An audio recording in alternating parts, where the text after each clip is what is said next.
အိမ်မက်သေးကကိုဘွား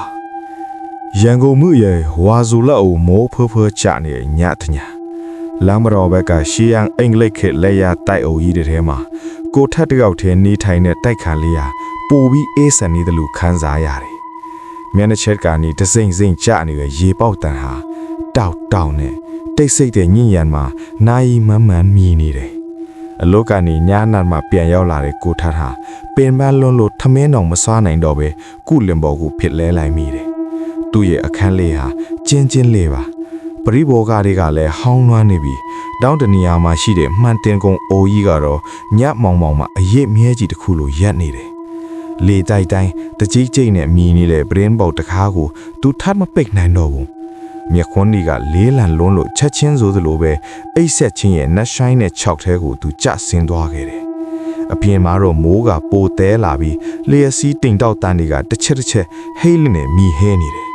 ဒါပေမဲ့ကိုထက်ဟာဘာကိုမှမသိတော့ပဲနှစ်ချက်အိပ်ပျော်နေခဲ့တယ်အဲ့ဒီအချိန်အထိပေါ့ညတန်းကောင်ကြော်အချိန်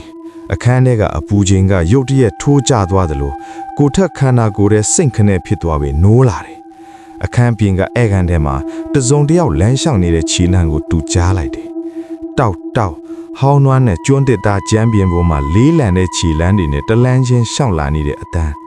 ကိုထက်ရဲ့ရင်ခုန်ထန်းတွေကတုံးနဲ့မြန်းလာတယ်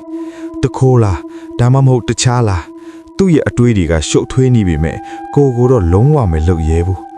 ခြေတန်းကသူ့ရဲ့အိတ်ခမ်းတကားဝမှာရက်သွားတယ်ကိုထက်မျက်လုံးကိုတင်းမိတ်ထားမိတယ်တကားချက်ကိုတွန်းဖွင့်လိုက်တဲ့ကျွီးဆိုတဲ့အတန်ရှည်ကြီးကသူ့နားစီကိုဓာတ်နဲ့မှုန်းလိုက်တယ်လို့ပဲအခန်းထဲကိုအေးဆက်လေထူးတစ်ခုတိုးဝင်လာပြီးပုတ်စော်နန်းပန်းကြောင်နှံလိုမြေကြီးဆိုနှံလိုအနံ့စိုးတစ်ခုကနှာခေါင်းထဲကိုစူးကနေရောက်လာတယ်ခြေတန်းကကုတံဘေးအထိရောက်လာပြီခက်ပြင်းပြင်းအသက်ရှူတန်းကသူ့ရဲ့နားရွယ်နားလိတယ်ပဲအေးဆက်အတန်တန်းကသူ့နားမှာတိုးလေးကပ်ပြိုးလိုက်တယ်မဲအိတ်နေတာမငါမကြိုက်ဘူးအဲ့ဒီအတန်းကအဝေးကလာသလိုချုပ်ကလာသလိုနဲ့တုံးကြည့်နေတယ်ကိုထက်မအောင်နိုင်တော့ပဲမျက်လုံးကိုဖွင့်ကြည့်လိုက်မိတယ်သူ့ရဲ့ကုတဲ့ပေါ်မှာသူ့ဘေးနားမှာလူတစ်ယောက်လဲအိတ်နေတာအဲ့ဒီလူကသူ့ဘက်ကိုလဲပြန်ကြီးလွှဲကြည့်နေတာတေချာကြည့်လိုက်တော့ကိုထက်ရဲ့တကိုယ်လုံးတုံတက်သွားတယ်အဲ့ဒီလူရဲ့မျက်နှာဟာကိုထက်နဲ့တပုံစံတည်းပဲ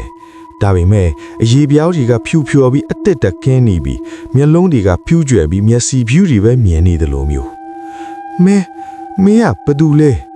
ကိုထက်အတန်းကတုံယွင်ပြီးမထွက်ဖြစ်နေတယ်အဲ့ဒီကိုဘွားကပါဇက်ကြီးကိုနားရွက်ထီရောက်မတက်ဖြည်းချင်းဖြဲပြီးပြုံးပြတယ်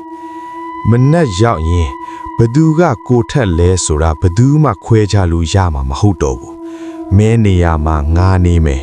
ငါနေရာမှာမင်းနေရမယ်အဲ့ဒီစကားအဆုံးမှာကိုဘွားရဲ့လက်အေးဆက်လေးကကိုထက်ရဲ့လေပင်ကိုဖြည်းချင်းလာကိုင်းတယ်နောက်နေ့မနေ့မိုးလင်းတဲ့အခါလမ်းမတော်ကတိုက်ခန်လေးကပုံမှန်အတိုင်းပြန်ဖြတ်သွားတယ်ကိုထက်တယောက်အိမ်ပြင်ကိုထွက်လာတယ်လမ်းတိတ်ကလက်ဖက်ရည်ဆိုင်ကလူတွေကသူ့ကိုနှုတ်ဆက်ကြတယ်ဒါပေမဲ့ကိုထက်ကဘာမှပြန်မပြောဘူးခေါင်းကိုဖြည်းချင်းညှိပြတယ်ကိုထက်ရဲ့မျက်နှာမှာဘာခံစားချက်မှမရှိတော့ဘူးသူ့ရဲ့အပြုံးတွေကလည်းထာဝရပျောက်ဆုံးသွားခဲ့ပြီ